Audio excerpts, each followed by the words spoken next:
देखिए, हम बहुत दिन से कह रहे थे कि अगर फेयर इलेक्शन होगा तो समाजवादी पार्टी जीतेगी सारी सीटें।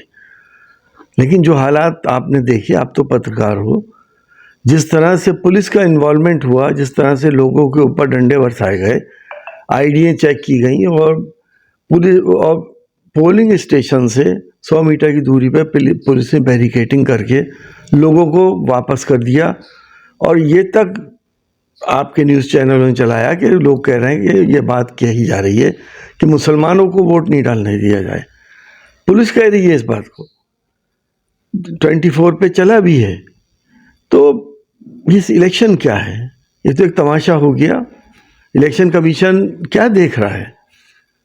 पुलिस का काम तो लॉ एंड ऑर्डर मेंटेन करने का है, ना कि लोगों की आईडी चेक करने का, लोगों को भगाने का। लोग पहुंचे, ये शिकायत मिली कि कहा कि 10 बजे पहुंचे, क्या 2 बजे आना? 2 बजे पहुंचे तो बोले 4 बजे आना। तो आदमी 2-3 चक्कर लगा के फिर पस्त हो जाता है कि क्यों डाले वोट, क्यों अननेसेसरी टेंशन ले। तो हमारी सबकी ये डिमांड है कि जहाँ जहाँ ये कुछ हुआ है वहाँ पे दोबारा रीपोल होना चाहिए और पैरामिलिट्री के लोग इसे कंडक्ट कराएं। अमेरिका अदालत के अभियोग के बाद राहुल गांधी ने अडानी की तत्काल गिरफ्तारी की मांग की है। अडानी समूह ने अमेरिका की रिश्वतखोरी के आरोप को निर्धार बताया है, कानूनी कार्रवाई की कसम खाई। देखिए, अडानी जी के सिलसिले में हम लोग बहुत दिन से प्रोटेस्ट कर रहे थे और जब मैं पार्लियामेंट में था तो मुसलसल हमने प्रोटेस्ट करे, लेकिन सरकार के कान पे जू नहीं रही थी। सरकार को बीजेपी का ये फाइनेंसर हैं, बड़ी मिकदार में पैसा देते हैं, बीजेपी इन्हें बचा रही है।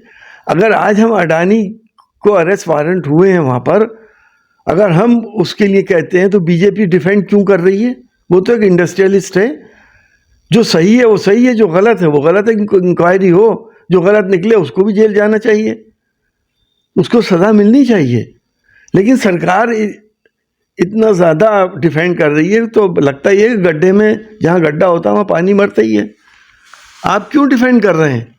इसलिए मैं आपसे, आपके माध्यम से भी ये कहना चाहूँगा कि अगर ये किसी डेवलप कंट्री में ऐसा होता तो सरकारें गिर जाती हैं।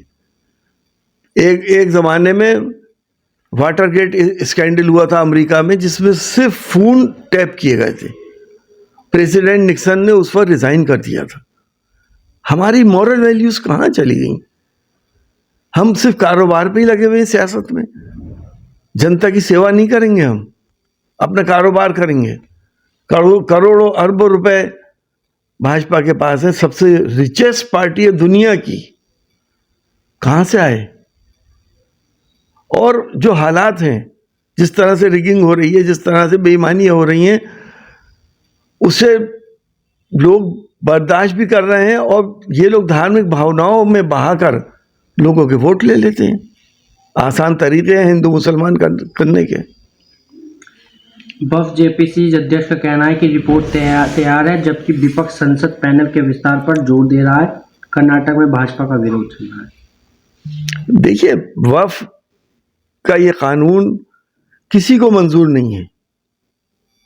वफ की जो जगहें होती हैं वो चैरिटी के लिए, अल्लाह के लिए, ईश्वर के लिए होती हैं। उसकी पूजा पाठ और उसकी इबादत के लिए होती हैं। वफ वाला औलाद होता है जो औलादों में बंटता है। ये इस्लामिक तरीक़ा है, ये और किसी मज़हब में इस तरीके से नहीं किया जाता। अब वफ की संपत्ति इन्हें दिखाई दे गई कि साहब 9 लाख एकड़ ज़मीन है, अब उस पर इनके दांत हैं और ये उन ज़मीनों को हड़पना चाहते हैं। वफ बोर्ड में मैं रहा हूँ यूपी के, उस तरीका ये होता है कि हर शिकायत को वक्फ बोर्ड सुनता है। वक्फ बोर्ड अगर वो सेटिस्फाई नहीं होता फैसले से तो ट्राइब्यूनल में जाता है। ट्राइब्यूनल से भी अगर सेटिस्फाई कोई नहीं है तो हाई कोर्ट जाता है। एक सिंपल प्रक्रिया है। कानून लाना है तो इस बात पे लाएं कि वक्फ के ऊपर अवैध कब्जे, चाहे वो सरकार ने किए हों या जनता ने करे हों, उसको कैसे खाली कराया जाए, या आज के हिसाब से उसका मुआवजा और उसका किराया दिया जाए। इसको कंसिडर करें, ना कि ये कि जितने झगड़े हैं वो डीएम साहब सुलझाएंगे। सबको मालूम है डीएम हर ज़िले का सरकार के अधीन है, प्रेशर में रहते हैं, वो कैसे इंसाफ करेंगे? वो तो जो सरकार चाहेगी वो करेंगे। इसलिए हमें ख़तरा है कि हमारी मसाजिदों की जायदादें, हमारे कब्रिस्तानों की, दरगाहों की जायदादें, वक़्फ़ अलल खैर और वक़्फ़ अलल औलाद की तमाम जायदादें डीएम के ज़रिए सरकार की हो जाएंगी। ये कानून देश को बांटने वाला कानून है। हिंदू भाई भी इस मामले में ज़्यादातर हमारे साथ हैं, सिवाय बीजेपी के लोगों के।